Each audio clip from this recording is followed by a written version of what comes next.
Bonjour et salut à toutes et à tous et bienvenue dans nos villages, cette émission qui se veut être un plaidoyer pour ces différentes populations vivant en milieu rural. Là, vous l'avez remarqué, nous sommes une fois de plus loin de la ville de Matadi. Nous sommes précisément au village Kimbunze, dans le secteur de Kilungongo. Nous sommes donc là dans le groupement de Tumba Vata. Vous allez découvrir avec moi ce qui se passe ici. Nous sommes à quelques kilomètres seulement de la cité de Kilungongo. On a choisi un endroit un peu oublié, un endroit qui se vide de monde précisément. Voilà pourquoi nous avons voulu venir ici pour vous faire voir qu'il y a cette réalité de l'exode rural qui frappe ces villages et qui se vide. Il n'y a presque plus de gens. Et même les capitales, les Fumubuala, n'est pas là. On nous apprend qu'il a préféré aller vivre à Kilungongo. Et pourtant, il y a encore des gens ici, quelques gens évidemment. Mais tout le monde sait comment tu as aimé Makubika na boala yake na kozenga parce que ba odiaka ba mukabima boala mekufa kwani boala mekufa kwani benke découvrir mais tout so la te kolo ya fumu boala pardon je vais dire na mona kaza fumu boala yandi ne mama ina ke awa na bana nani ba undeke na kuvanda awa anke bula mpe masolo histoire ya boala yai. On serait également accompagné d'un confrère d'ici lui aussi Yann qui expliquait un peu, bien qu'il y ait un loin na Kilungongo, mais un peu la réalité, la côté quoi. En qui expliquait pourquoi tu tinaka awa et pourtant il y a quand même à apprécier ici. Mais que ce soit Maïna à découvrir dans cette émission.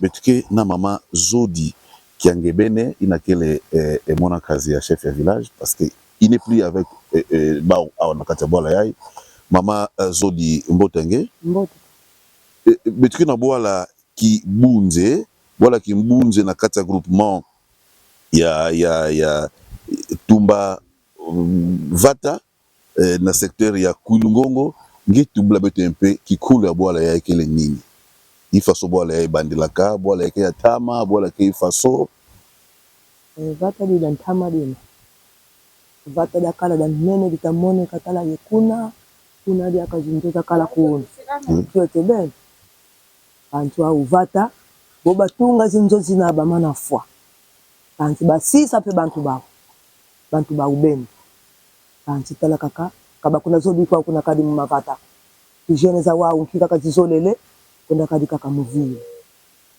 beto kwenda balembe gimetu bati bayinjo vandaka mingi na boala awa me masa kubwa beto inda za bakumbu ya ba kaka bayo nazingaka awa kaka ziku za kala vava njo eyi ndivudi yawo Samuel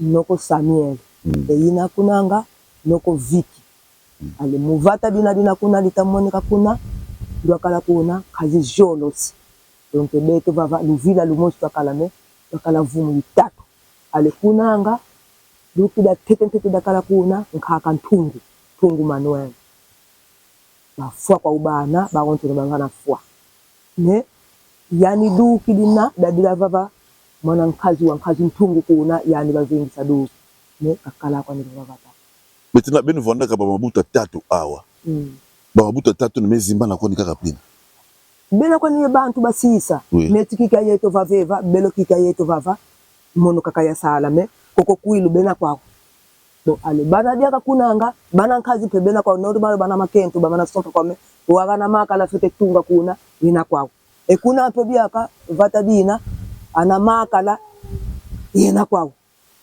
na bakuta tala oshtukuza vutu le vata abakuza kwako bo bayinjo ngoni salaka batu kwenda ka c'est vrai bayinjo kebikana ka meme place fondaka bayinjo masa kuma finda iki salaka bayinjo kuma sakubwa mupepe mvula batu bisaka yao niki mambo lutaka donc wa njozi na donc bizibuilanga vo muntu kana kwa nidi yako njoka ikala dia kazimbu muntu vokena kala inji yakele ya mbote ya sisa nkasaniye ata ina ya sisa nkazi Viki ina njo yakele ya mbote me njovu kaina dia ka muntu ko kuna kwa muntu kwa sio kukalanga metana kila kitu kidofu damu njovu kaina kwa ni muntu ko aitakota mupepe ko kaitamone mupepe muntu ko kaisingilanga bwako donc ndozamana ekunanga imosika ya sala ko ekunanga kutoka kwa sala kima ko kuna kwa kala duki hakantunuka kwa sala njoko yamuna kwa kuna ngani antu ko donc ndozamana bwako wata kutuyingira mono una ikatuka papa donc aizingila kwa nidia akakumona kakampe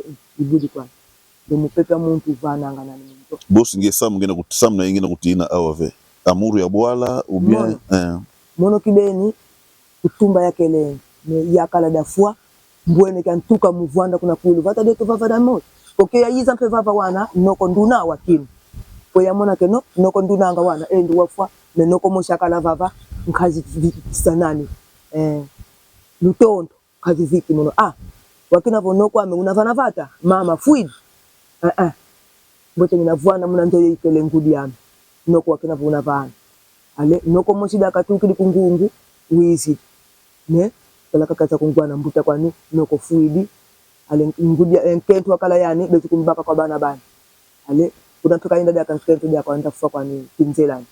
Voilà, donc il faut expliquer que il s'agit vraiment d'une découverte qui valait la peine pour comprendre un peu le pourquoi il y a des parts à Batou, mais également qu'est-ce qui s'est passé. Et là, vous êtes en train de vous rendre compte que voilà, il y a un Batou mingi, sauf que frappé par l'exode rural, ben quand même fois, ben car, mais nous on a bakento, bakala qui avait. Bakala ba bena kwa uau kan kusite kwa kala meno bia tu mono donc mono eza bwana papa ye mwana memosha kele yani mwana nkele ndo wasisi bebe dina. Oui. Ndio kanda guta fuidi mbaki di bana tudi di mungo ko yani eza vinga na mwana njo yakala no kwetu kwa mwana nkele dia yakala basala biskiso ale bavamba no tuvana mwana njo yakala mkakani kwa yani dia kanzambo mboka le parce que c'est vrai, d'habitude on se promène dans le village, mais tu es tamboula après, mais tu es une souka, il fait très froid ici. Mais bon, mais quand on a dit que na nzutu, mais quand on a dit que na lele, parce qu'il m'a dit que ngolo awa. Na boala yai, muzula zaba un peu ni kibino beke kunaka awa mingi. Ima tukuna nga papa tuwe ni mabioko, nguba, masangu. Meti basala jade tomate pimadu bebe kwa kabia jade salanga baba ba baze kwa kuza sala vava ba ubena kokosika okay baze kwa kuza kubilanga kwa kube zisadi bilanga bya ube zisadi jade sawo donc vuanda kaka vava tande ka vuanda ko yekuza katula kima batu masala para jene za vava ngazi batu masalanga katulanga yesala mafuta so awa ba bege salaka ba jardin ke awa mafuta imetu badaka nani idiaka mabilanga tusala madioko madioko ya nene vraiment hein bilanga tusala oui c'est bien ça bon muke muna batu kina kuluta awa kina kuna teka maza onke tama kamena kwa ndako maza tuna mao kamena kwa ndako tabeto ndako mate kuna no beto tala yawa ça va on va arriver voir un peu condition ya maza ile bagé kuna awa c'est très important pour nous c'est vrai on ne doit pas oublier ces villages qui a même vu beaucoup de gens naître. C'est quand il y a parce qu'on nous appelle de plus en plus de partout, même à niveau il y a YouTube, ainsi de suite. Il faut penser à votre village. Mais il y a un village qui bouge dans le secteur, il y a Kouilungongo, et un village qui se vide de monde pratiquement tous les jours. Heureusement, Mama qui a continué pour maintenir la paix. En réalité, pratiquement un peu partout, on m'apprend, les gens qui vider dans le village pour venir vivre dans la ville.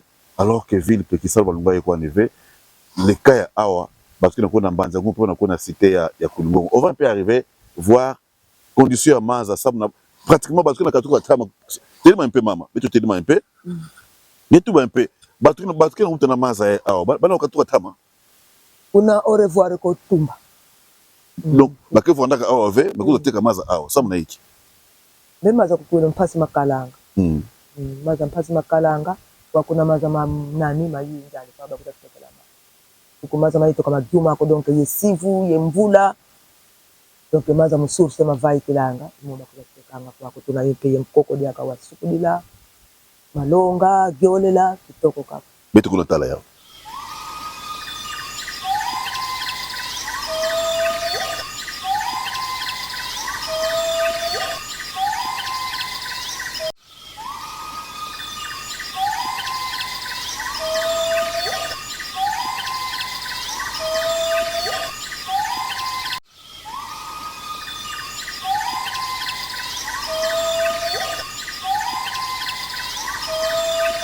Kumaza. Ça va. Là, vous avez compris que nous sommes arrivés parce qu'il faut toujours crier comme ça. Au village, tout est relatif, même nous sommes à distance, il y a Maza. J'ai cru qu'Evoron est proche alors que c'est loin. On a laissé le village plus loin là-bas. Et maman, Kagebe, Vingi la fête du Fana.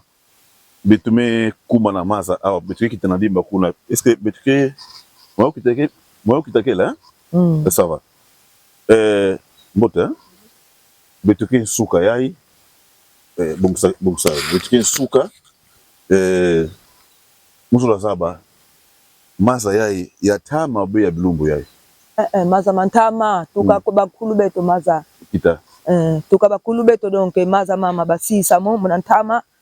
Maza takele nuanga ma momenta luta mewa utaisa mona ke ndonga ya kuma ya yingi ale ngudi zetu baza sala nkelo imimi tunuanga donc bankelo kibentu nuanga awonto no akala koko au revoir ye carte de bank kuba kuzatekelanga maza bantu bakutumba bankaka donc nkelo utunuanga kuba kuzatekelanga maza donc mona lona nkelo mimiani Ngetu ba kuna zulu ke ataki sivu atamvula yake yuma kafe kama gyuma ko kadi kutu sivu wekikalla kama gyuma ko donc mionkelo kwa tamona donc imeme tunuanga yebobe na kukwilo play kaka evondere depuis tamo bebe no bongisaka yao tama donc tukantama mkulu zeta salama sisi la ngudi zo za yetu za uta yetu ya watima nani pila ina salama sisi lale nyankaka pedia kakoko yanda mikurazibu kama tukuendelanga munzanza aliswa mona penkelo donc ntoko wa wonto nde maza ye maza una donc tinenda tima vuma pe nkelo uvai kida tape yeto batima mnyankaka po nketi mikwaka kasisa nankaka ito musta tima miyawo yakele dibanga mna mona vana yakena kubima vana na kubima kuna na kubima bankelo ngo maza ngo na ukatuka kuna zulu kuna yakefu maza propre papa maza maswe koko zanza koko nza vibilanga ebilanga bina koko donc maza momo nani kanzambi muntima vai kilanga muna ntama banga mana imuna mavai kilanga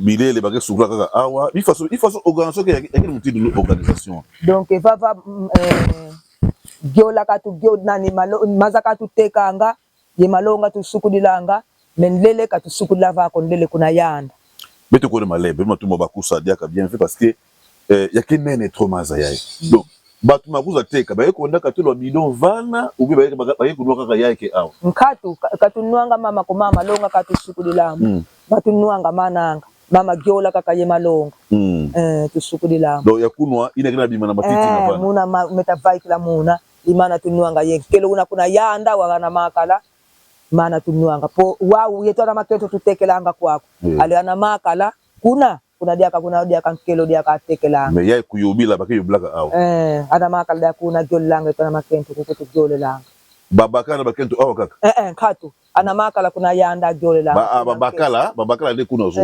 kuwa yetu ana makento wao tukuteka oui horaire que levé tangu nyonso koto tangi na wizu di kumaza par rapport en pimpa kaka donc silo ye muini bantu bakutateki kwa umaza bakumukiana batekele maza ele kwa mukiana bakaka tutekela amaza ngebitu bati boala batkena kukwenda metina boala batkena kukwenda me batkena kukwenda bana kuzati yala daga maza awa begefu chaka ba ofele katubaka mbongo ko papa maza monzambo afanga mukatubaka mbongo ata buba kuzateka maza ko katubaka mbongo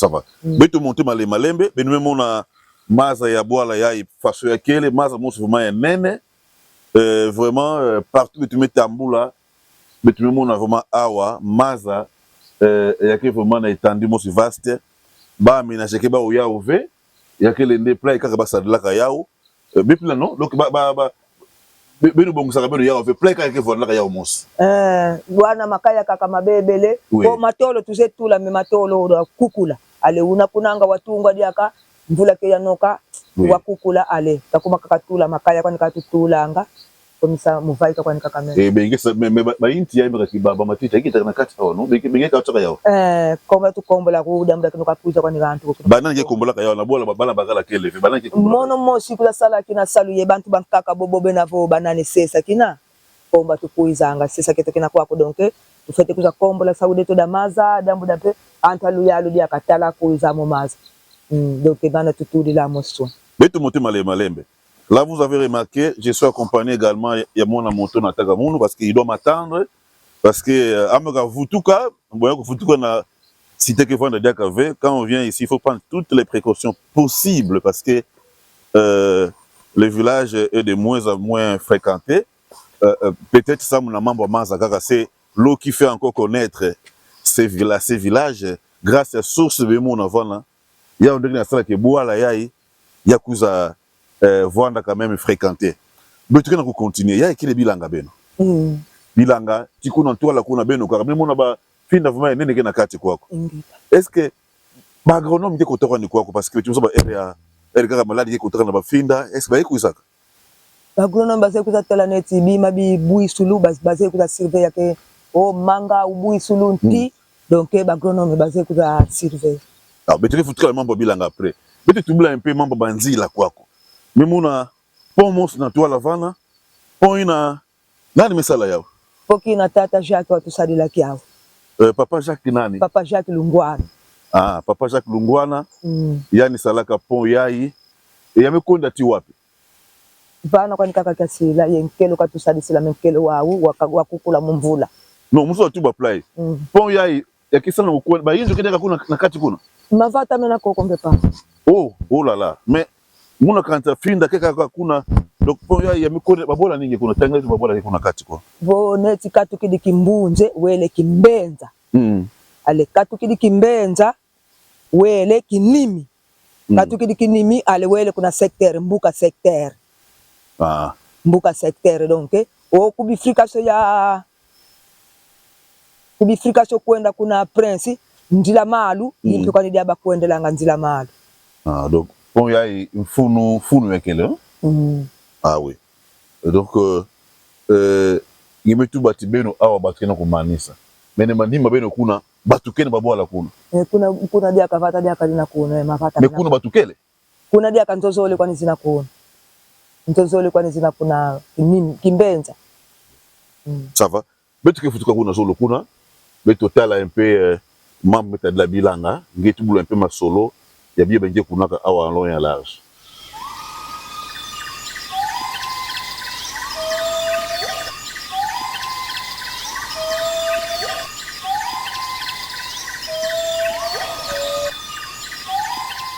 Voilà, nous poursuivons toujours notre émission avec Maman Zodi Kiangebene, la nièce du chef du village, là où nous sommes, le village Kimbunze. Elle a accepté répondre à nos questions parce que son oncle n'est pas ici, il s'est déplacé, il est à Kulungongo et ce village est situé également à quelques kilomètres de la cité de Kulungongo. Et là, nous venons de là. Et on va un peu parler Mambo Bilanga parce que ça nous intéresse également.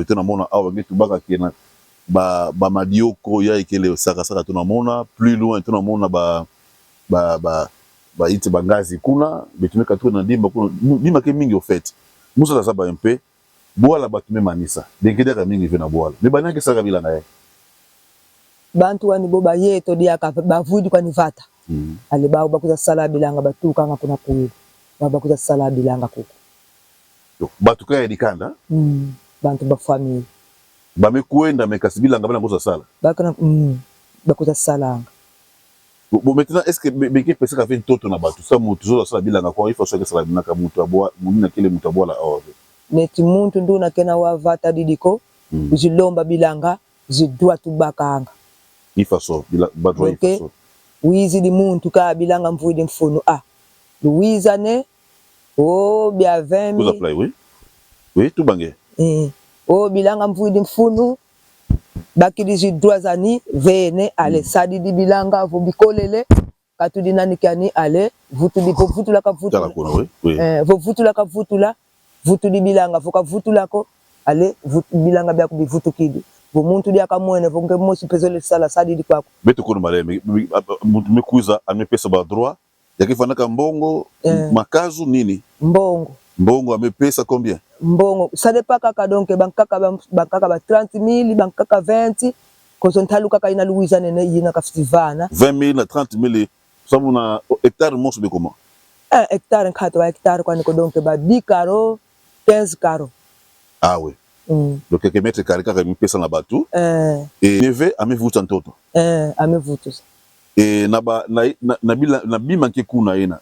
bake pesa kabeno diaka bifaso bengi kuzana nkatu unabaki kazi na mbongo donke nge baki mbongo za kubima bina kakuna muna beyani mosi nge ubaki kazi na mbongo za kukaka yani kakuna bima byani ale vodi bikolele didi katukiti vutula daka vutula byo bongo daka mbongo za kaka veni vuka vutula byo ko ale bilanga bya kubivutu kidi sala benge mosi nsadi divuki sala byo ko kaidi kwa ndia kwa muntu nkaka discussion ki vanda kafe nkatu kaikala ako ndo baki bilanga ludi kaka baba ni bikolele po bine droit na kavana kaza mvula ye mvula donc za mvula kaka ina kasala kaka antuka mvula zoli sala dia vene tete za mvula ina kasala ukavana kikola bilanga vokatu dibina bima avutela ivutela kafitivana dia kambongo za nkaka bisiso kazikala ako mbongo nanke bakaka ya chef du village me kuenda ngeme mpila tuna kwaku bantu tuna ye departement neti ikitini wawu ya yontelenge kya duki nzo yakala yankaka ntungu kuna yimba na ntiuna utamoneka bilanga bayinjo vanda kuna una ntimu kati nzo kibeni una nzo yakala vana mukati nzo kibeni una donc kikitini wake yawu donc par rapport à vumu ya itatu una katusila bantu bena yendambo awu do beno bivumu tatu ke na boala ya bime kabulaka batu na boto bitini bao bonjour bantu yendambo awu c'est quand même intéressant. Donc, entre beno minjonzi kikeke leve ba discuter vonda kave entre beno kaivwanda ko denke bon saluna ka wangeko mwa feto kaila nkhato voka wakuvumu keno ko mwa feto kaila nkhato donc bana bafudi na ndambu ale baba fite kaila ya kundambu awo beto diaka tunayendambu eto donc iuna kaka tu kaila nga discussion kazikala beto ko malembe mama ki ngebene zodi ngebe tu bati discussion ke vonda kave mais awa ngimi bikanaka nge kaka kivumu moska ke awa bivumu na kaka zolo babibi makaba unyonso mais baki kuizaka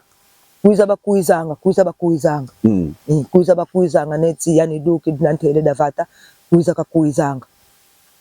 kuizanga unebila bani kokompe unaimadio komani unaibilanga bani izisala uele kwani ale hapara monopediaka kundambwe to kuizanga ezisala yele kwao bosi ale kuna ndambu zinampediaka wavuli davumu kina kantatu kunanga aze kuiza neti ndudu takuza sondu na utakuza unavote kinkutika ya mokomanda una kuna nini kundambu ya ukasadila ngasido uzisala malavu wele kwani kampanya bilanga kuta rien kaka bilanga kaka fedifio tukaka yebe ça beto bika un peu mambo bilanga beto bimona ti ba vaste étendue que awa ya nene bilanga kena kusalama mbote awa batu kena kokota batu bibina komona awa ami te bakivondaka na cité là bikana pasa bilanga mais mama yake na volonté kuvanda awa ambikana pratiquement yani monse avec quelques 3 maisons kana bola ya mama kangebe ni zodi mona komona ba cimetière que partout apparemment bola ya ke bola ba cimetière ba famille ou pas beto awa ba cimetière kuna ba cimetière ngo ba famille ou bien façon donc cimetière asa anta famille ko muntu nduna wizidi uzisumba muntu ntolezika wizidi uzisumba place ale zikidi muntu donc sumba bakuza sumbanga place ale uzizika kwa ni muntu wani bakena ukatuka wapi batu ya bakikuza sumba ngo bakikuza sumba awa batu ya kungongo bo batuka ku cité est-ce wonga kele bena kupesa bantoto bena tout cimetière na babalabala play est-ce que mbazi yake poser problème ve ça mon histoire boala mais baka ba précaution ve mbe donc cimetière wawu muntu teka ka sumba place ka cimetière untotwani vana vena ntotwani voka vayani ko kalesa sumba ko neti dia muntelenge vava kina potuna vumu tatu ale voyeto muntu ayeto tufete kuntula kaka vana ntoto vana ndamba yeto voka vayeto ko mwaye wateka place kina wazikila muntu nkhato wana vana va discussion sifete bwakanti vova yeno kono discussion mwaye zikala nkhato mwaye zikala nkhato et maintenant bambongo nyonso ya le ntoto songo tout la cimetière kombe beke pesa kayo en tout cas muna yeto de dia mfuti do vovela mumono mwana nkento ana makala kutasala to saluneti du kizeye ntaluka do mambo ntoto cimetière ngeve kamono du ki kesala mambo yayi mais du ki ke vanda ka awa vele ba kuna tala niko na cité kuna cité baguzane na ngale fili di bantu bezisongela la place songele bantu bezisongela place ali bantu bara bakuza bezitimu na place kuna basongolo bazikili muntu kuna cité bakuendanga bambongo nyonso na bonjour bambongo nyonso na benge sadla ka ya nini parce que je me rends compte que voilà ya malgré batu nyonso kuende mais na okota quand même mbongo bambongo nyonso na benge sadla ka est-ce que du ke pesa ka beno ni benge sadla ka bambongo parce que no ba cimetière ke mingi par-ci par là ba cimetière donc activité tout de même lucrative mbongo ke kondaka wapi mana kile saza ya kupokea muntu famille yetu donc ukabaki dimbongo kile saza ya ko mana ko utala kaka mana uziteka kima kyani mono mwayendani ina dibuta nkaka dibuta nkaka donc uziteka kima kyani yetu mwayendani tulandila kata famille yetu donc alisa landila kopo kina kyani mosi uziteka kwani mbongo zani ko tukona katula zotala kaka katuza ya ko mana bon tu blabe un peu est-ce que boala yai mais nous voter que bato na ba élection je vote mais ba député ba candidat kuzaka kwako ni bino tubulaka ba usana ba passe bino boala ya neti kekele papa Jacques Lungwana azita mvana papa kima tunakia kukumpasi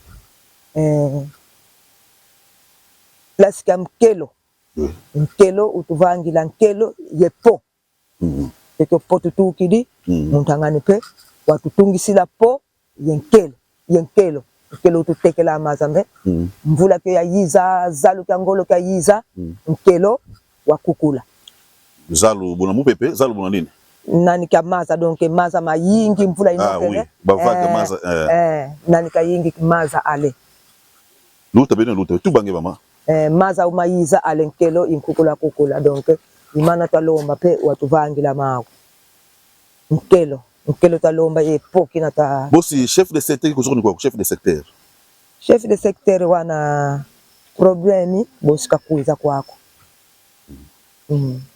sawa bon betu kina kuma na tsuko ya emission ya beto tuba un peu nini ngena kulomba na bafumu ngena kulanda beto par-ci par là ça muna boala ya place to kele boala kimbunze ngena kulomba kima tomeleka ku vata kadi mavata mutoma mena papa neti yeto vava katuna vandako yesite katuna vandako yesite me vata kalisa kala mpila ya ayiko vata difete kala dambote wawu baba fwa iba kuta kufidila sutukutu neti mono kuva vata mono kwa nikaka donc tulombele mavata mbota mavata matomba mavata kama sakala mpila yeyiko ke tala kaka vata na babuwunu kia kimono bume problem nkatu kidiva vale vata dibuka mene wawu nelufu kuna tela ke vata leto kimbunze yale kima nzoku tukaya sala ko neti mono kwa mikaka vava mono mwana nkento donc lidedo kali kumvana ampasko donc nzolele kibeni kwa banani batu vangila nani ubeka die kole batu tungisila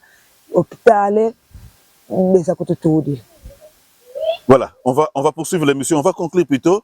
Maman, je vais faire appel à mon confrère qui va également s'exprimer ici en langue par rapport à pour conclure un peu l'émission.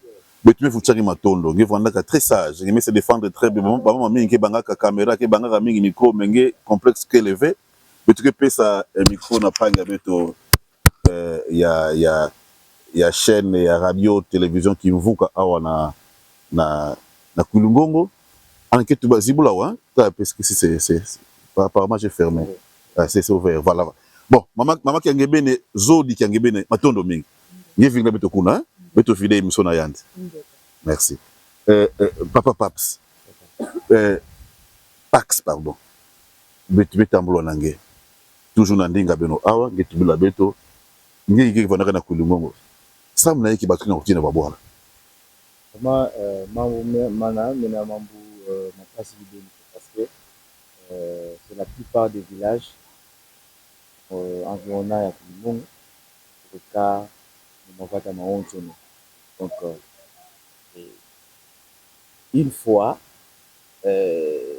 muntu kumi ni jeune kasili biaka ye funu avatako parce que d'abord mutu aonzo mususu akena losini et tout jeune tolele kaka kenda kalongwaka kisalo kya moko par exemple Bien. kalongwa kisalo kya moko hit ya ntete kibeni bato bavai kilanga d'une manière positive donc muvata le bankaka bavai kanga muzivata donc sentimentalement comme ça si bivata bavai kidi des ngongo ou sinon pour manzangungu et ce sont ces gens là aujourd'hui va retomber zina donc il y a l'insécurité dans des cités Kuluna, tout ça. oui. Donc, ces gens que tu vas comme Muzivata donc et puis là inakaka sans avoir un beat des idées donc ce sont ces gens là qui sèment des terrains dans des cités donc voilà il y a des aspects de bantu bavai qui la Muzivata et puis ça vous des cités donc c'est une solution il faut couper ça na mambo yaye normalement solution yo tu fais vendre na mambo mama